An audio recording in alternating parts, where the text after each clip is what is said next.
I want to take all this money for myself. There's a big enough cake for everyone. I mean, we can be on the same song, but not all of us are gonna be booked in the same place. I mean, like with Banyana, Tories, wherever he is, I'm here. The other guys are wherever that they are. It's a very big enough cake. Yeah. For all of us to eat. So I don't see it as a problem to not feature people. Yeah. Yeah. Well, speaking of Banyana, I feel like you've got the Midas touch, but instead of turning things into gold, you turn things into platinum. So congratulations on the track Banyana and what you guys have been able to achieve. So tell me about the moment when you were like, when you heard the news, you've gone platinum. What were you doing? What was your reaction? How did you celebrate?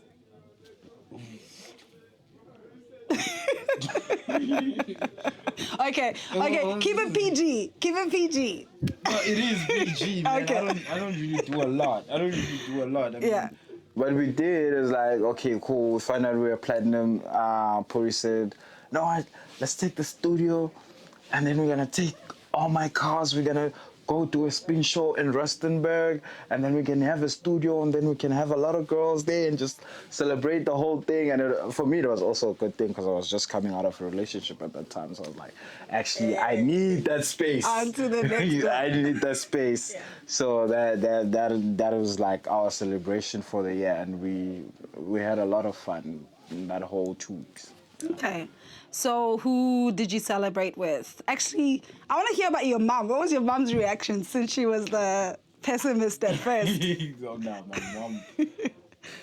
my mom. My mom actually, like, she didn't really see the whole entire thing until I said, here's a bag, go build a house. And then that's where she was like, Wow.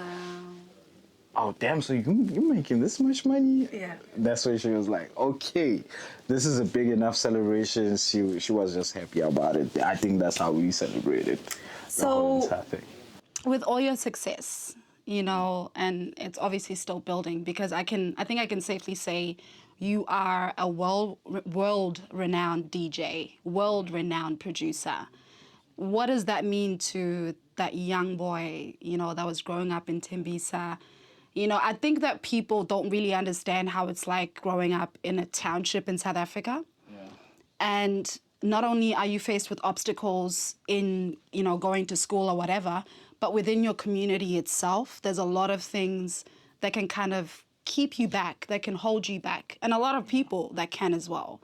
So what does it mean to that young boy that started off listening to Dr. Dre at 10, watching his dad DJ, like thinking about your success?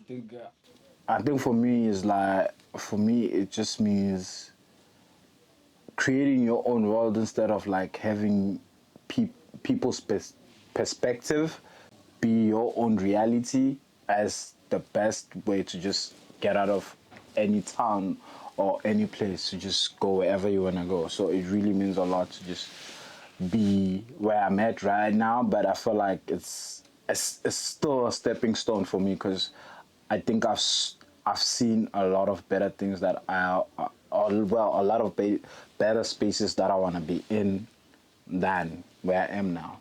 So yeah. You know what? I know a lot of producers, DJs here in Melbourne that are like fangirling you. I'm telling you, they watch your videos, they watch how you do things, they watch how you drop that beat here. Yeah. So what's your creative process? How do you get into a space? Because I saw on one of your stories when, you were premiering Jealousy. Yeah. You had a whole bunch of people around you and stuff like that. Is that what you normally do when you make music, or is it a more solitary process and then you invite people in? In most cases, that it's much more better to have people around, because now it helps you not to focus like on one thing, because like when you're alone you get to be more in your head, because like I know I be like from like when I start and I'm alone, I'm already like in my head, like I already like, because I'm forcing to make what's in my head to come out. So it's like my thought process of like making a song is that I want to start alone to just make sure that whatever that idea I had in my head, I want to start building that first, and then I'm gonna take a break, go catch a drink, go catch a smoke, and then I'm gonna call the people that are here. Those like, okay, cool. I wanted to have this artist here. I wanted to have this artist go in this. Okay, I wanted to have who and who to as a producer to come at this, or as a pianist to come at this type of a thing. So I'll call all of them at the same time, so all of us can just like build off to that one thing. Wow. Yeah. So, as a producer, are you involved in the other areas? Like, for example, if you want to add a horn, do you go baby, baby, baby, baby to the Yeah, saxophonist and stuff like that? And even with a musician, are you gonna go like, hey, sing this line? Is that Yeah, what you do? sometimes I come up with like melodies and not lyrics. And I feel like it's easier when the writer sings the melody with their own lyrics that make sense to them. Yeah. So yeah, but like in other cases, it's like I'll just tell them of like how I'm feeling, of like, okay, maybe we'll have like a conversation before even just going to the studio with the artist, where like I'm just bouncing off like, okay, this is what I'm going through, and then I feel like I could make a very good song with something like this.